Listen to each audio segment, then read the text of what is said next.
blueprint has finally taken human form. What truly shook them was realizing that you can't be controlled, and that's exactly why you were born to lead. They threw everything at you. Rejection, manipulation, false accusations, betrayals that could have broken even the strongest spirits. But not only did you survive, you stayed solid. That kind of consistency in the middle of chaos isn't something you can fake.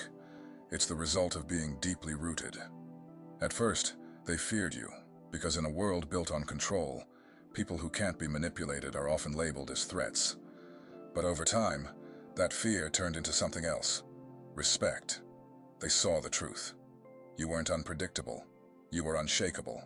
You didn't move for attention, praise, or a paycheck. You moved for truth, and that's rare. While most people bend under pressure for a little power or temporary validation, you stood firm. You showed them again and again that your soul isn't for sale. When others tried to trigger you, bait you, or drag you into chaos, you didn't react emotionally. You remained calm, grounded, and focused. That's not just self-control. That's spiritual leadership. They observed how you handled situations clearly designed to humiliate or break you, and you didn't retaliate with drama or desperation. You didn't fight for your name in the mud. You let your integrity do the talking. And that's when they realized, you're not emotionally reactive. You're spiritually strategic. That's the difference between someone chasing power and someone who's truly ready for it. You've walked through fire and emerged not bitter, but wise. That tells them everything they need to know. You're not fueled by ego. You're moved by purpose. And people like you, you're impossible to manipulate because you're not dependent on their approval, their platform, or their perks. That's what makes you dangerous to the corrupt and priceless, to those still holding on to truth and justice. They know now. You're not someone to control. You're someone to follow. Because when chaos erupts, you don't just stay standing. You lead. You speak to souls, not just audiences, and they've realized that's what actually changes nations. Your words don't sound rehearsed. You don't speak like someone trying to impress a crowd. You speak like someone trying to wake the dead, and people feel it. It's not about perfect delivery or eloquence. It's about the weight, the energy, the rawness, and the soul behind what you say. You're not performing. You're revealing truth, and that's what shakes people to their core. The Secret Service agent didn't just listen to you speak. They watched what happened after you spoke. The atmosphere shifted.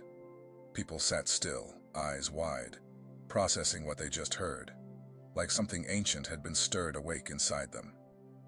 That's not charisma. That's spiritual impact. Most public figures aim for applause, attention, or political points. But you cut through all that. You speak to the part of people they've been told to bury, their spirit, their knowing, their inner truth. You say the things others don't have the courage to whisper, even in private. You bring honesty into rooms where lies have been comfortable for years. And you don't do it to offend.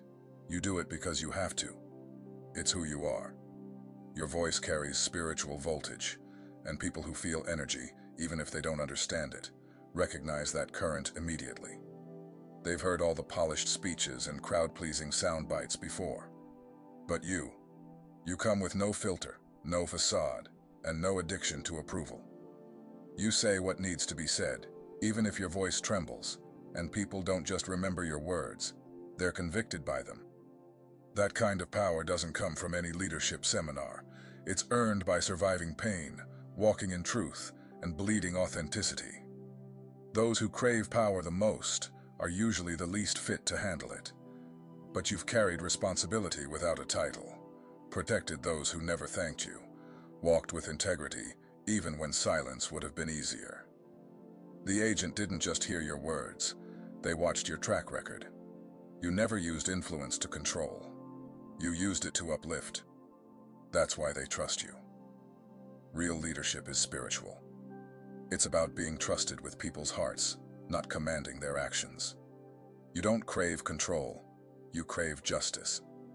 And in a world of performers, that makes you rare and dangerous in the best way. You didn't play the game, you rose above it. That's why they're endorsing you. Your trauma was your training. They know you didn't read about injustice, You lived it. You were misjudged, ignored, and attacked by the very systems meant to protect you, and yet you didn't come out bitter. You came out clear-eyed. That pain didn't just teach you, it revealed everything.